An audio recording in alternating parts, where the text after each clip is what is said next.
ഷാജിയേട്ടാ, ഞാൻ വരുന്ന മുത്തേ. ഞാൻ ഉണ്ണിക്കണ്ണമംഗലം. ഇത് എന്റെ കാറല്ല, എനിക്ക് മടുത്തു വെറുത്തു പോയി. ആണ്ടിലോ സംക്രാന്തിക്കോ ഒരു പടവും കിട്ടും, കരിങ്കല്ല് പണിക്കോ കൂലിപ്പണിക്കോ പോവാന്ന് വെച്ചാ എന്നെ കൊണ്ട് പറ്റണില്ല. നിങ്ങൾ വിചാരിക്കും ഉണ്ണിക്കണ്ണനെ പണിയെടുക്കാൻ പറ്റണ്ടല്ല. വെയില് കൊണ്ട് മടുത്തു. പാലക്കാട്ടിലെ ഇത്രയും നട്ടപ്പറ വെയിലത്ത് പണിയെടുത്ത് എനിക്ക് തളരാൻ വയ്യ. വെള്ളം കുടിച്ച് മടുത്തു. സിയിലുള്ള എന്തെങ്കിലും ഒരു പണി നോക്കണം. കറങ്ങണ കശാലയിൽ ഇരുന്ന് കറങ്ങണം. അതിനുള്ള വഴിയാ നോക്കണം. വെറുത്തുപോയി.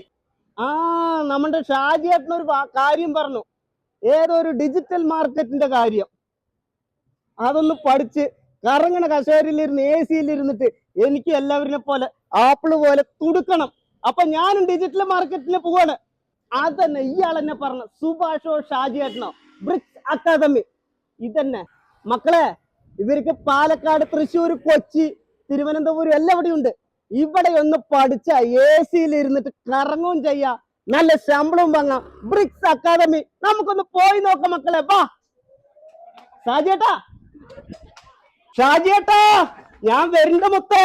ഇനി മൊത്തം കറങ്ങണം നമുക്ക്. അക്കാഡമിയിൽ വന്നു, കോഴ്സൊക്കെ അന്വേഷിച്ചു. അടിപൊളിയായിട്ട് ഇവർ പറഞ്ഞു തരുന്നുണ്ട്. സിയിലൊക്കെ ഇരുന്ന് മനസ്സ് ഹാപ്പിയായി. അപ്പോ നമ്മുടെ ടീച്ചറാണ്, ടീച്ചർ കാര്യമൊക്കെ പറഞ്ഞു. ടീച്ചറെ, ഇവിടെ ഒരു ഷാജിയേട്ടൻ ഉണ്ടല്ലോ, ഏതാന്നറിയില്ല, ഒരാൾ എന്നെ കൊണ്ട് പറഞ്ഞു. ഷാജിയേട്ടാ,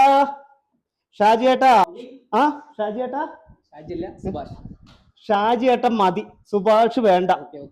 അപ്പോ അക്കാദമിയിൽ വന്നു, എനിക്ക് എല്ലാ കാര്യങ്ങളും ഇവിടെ പറഞ്ഞു തന്നു.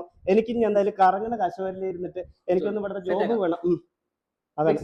അപ്പൊ ബ്രിക്സ് അക്കാദമിയിൽ ഞങ്ങൾ വന്നിരിക്കുകയാണ്. അപ്പൊ എല്ലാവരും വരിക. ഉണ്ണിക്കണ്ണമംഗലം ഉമ്മ, വിജയണ്ണുമ്മ, നമ്മുടെ ഷാജിയേട്ടൻ.